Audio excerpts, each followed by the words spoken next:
Hello friends, पुनः आज हम लोग आगे क्लास के लिए हम लोग उपस्थित हुए हैं। उस दिन विगत क्लास के दिन आपको फीटर ट्रेड का परिचय दिया गया था।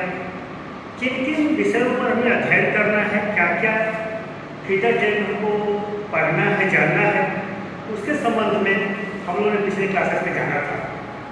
जिसमें हमको बताया गया था फीटर ट्रेड की उपयोगिता।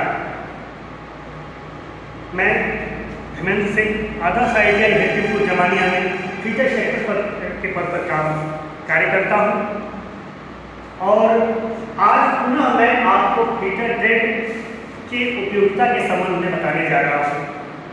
क्योंकि फीटर ट्रेड के परिचय के बाद आपको ये जानना है कि इसकी उपयोगिता क्या है, इसके अंतर्गत हमें किन किन विषयों का अध्ययन करना है। क्योंकि मैंने उसमें बताया था बेसिक कार्य measuring, marking, cutting, filing, drilling, chipping, threading, lathe machine पे काम, वेल्डिंग, प्लम्बरिंग इत्यादि अनेकों कार्य फीटर ट्रेड के अंतर्गत हमको यहाँ पे उसके विषय में पढ़ने हैं, प्रैक्टिकल के तौर पे करने हैं और जानने हैं। जिसके संबंध में इस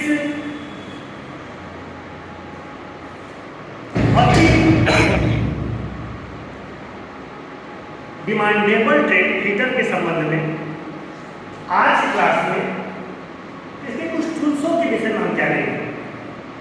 जो बेसिक कार्य मेजरिंग, मार्किंग और अन्य जो कार्य हैं उन कार्यों को करने के संबंध में किन किन टूल्सों का हमको चयन करना है, उसके संबंध में पहला जो आपको दिया गया था, इसके बेसिक कार्य बताया गया था पिछले क्लास में, मेजरिंग करना, माप तौल करना। क्योंकि जितने भी कार्य हैं उनकी शुरुआत बिना मापांक के नहीं की जा सकती। जितनी भी सामग्रियां हैं उनकी कोई ना कोई साइज है, उनकी कोई ना कोई आकृति है, जिस आकृति के बनाने के क्रम में उसकी साइज को जानना अनिवार्य होता है और साइज को जानने के लिए मापना अनिवार्य होता है। और हमारे फीटर ट्रेड में मापने हेतु जिस टूल्स का, जिस औजार का प्रयोग किया जाता है उसे बोलते हैं स्टील रूल, जो स्टेनलेस स्टील धातु के द्वारा बनी होती है, जिसके फलकों पर सेंटीमीटर, मिलीमीटर और इंच के निशान बने होते हैं। क्योंकि मीट्रिक प्रणाली,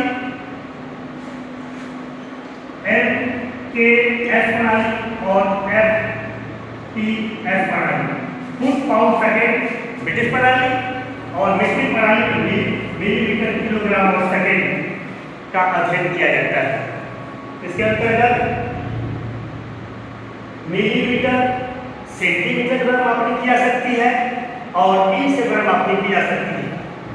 जिसके अंतर्गत MKS प्रणाली, मीट्रिक प्रणाली के तहत इसके द्वारा सबसे जो न्यूनतम मापांक होती है वो ली जा सकती है 0.5 या 1/2 मिलीमीटर, जो सबसे छोटी मापांक होती है मीट्रिक प्रणाली में।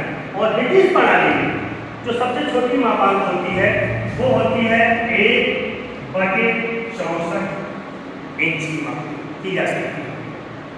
और इसके द्वारा रेखीय मापनी की जाती है, जैसे लंबाई, चौड़ाई और मोटाई। उसके पश्चात जब किसी कार्यखंड की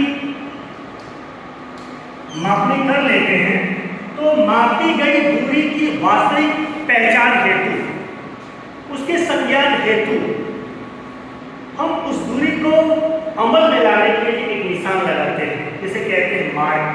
और वो मार्क करने का जो औजार है उसको कहते हैं स्क्राइबर, जो हाई कार्बन स्टील या माइल्ड स्टील के द्वारा बना होता है।